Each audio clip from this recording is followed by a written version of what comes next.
The Friday Footy Show, proudly brought to you by Towards Zero for the 2019-20 TIO NTFL season. It's getting wet and windy outside, and this has impacted the planning for this weekend's games. To get the latest, we caught up with Manager of Community Football, Emily Wastle-Hopkins, at midday today. So we went through a process this week as it relates to the weather system that's moved through the top end over the last couple of days and is currently moving through close to Darwin. Yesterday we sought advice from the Bureau of Meteorology, and based on the advice given at the time, there was still the possibility of that system developing into a cyclone late this evening and into the early morning of tomorrow.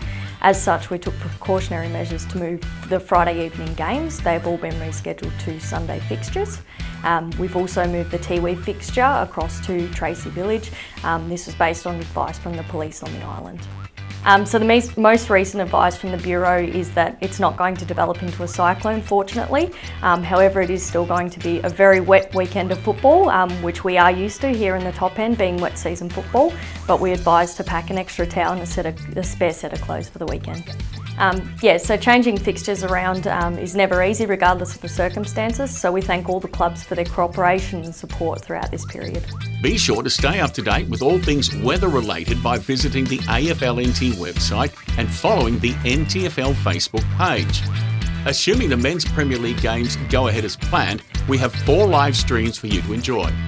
Tracy Village will now play host to the Tiwi Bombers versus Waratahs fixture. For the Bombers, a win gives them the chance to move up the ladder to as high as 3rd, while the Tars will be looking for redemption after suffering a huge loss last week. At TIO Stadium, we have a triple header. Starting at 2:30pm, second plays 3rd, as St Mary's hope to edge closer to the reigning premiers, and Southern Districts will want to bounce back to the winners list after a narrow defeat at the hands of the Buffs last week. Then at 5pm, Wanderers host the Palmerston Magpies. The Muck-Mucks are in desperate need of those 4 points to stay in finals contention, while the Pies are still chasing that elusive first win of the season. At 7:30pm, it's Nightcliff versus the Darwin Buffaloes. Both teams, coming off confidence-boosting wins last week, should see a hotly contested game. When they met in round 6, it all came down to the 4th quarter. As at midday today, only one game in the under-18s has been deemed a washout, with the rescheduled Waratah and Darwin Buffaloes clash unable to go ahead. Congratulations to Lucy Adam, who celebrates her 100th Women's Senior League game on Sunday. The former Darwin Buffaloes club captain is the 2017-2018 win medalist, who also led her team to premiership success in 2016-17. Play well, Lucy.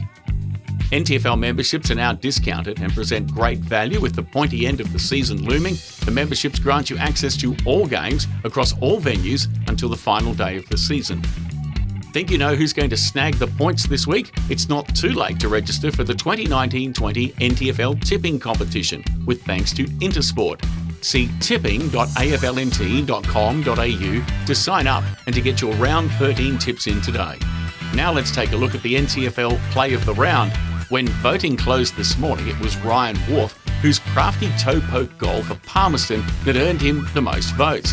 Congratulations to Julie Stewart, whose vote for Ryan saw her pick up the fan prize of 2 grandstand tickets and a canteen voucher to the 2020 AFL game between the Gold Coast Suns and St Kilda.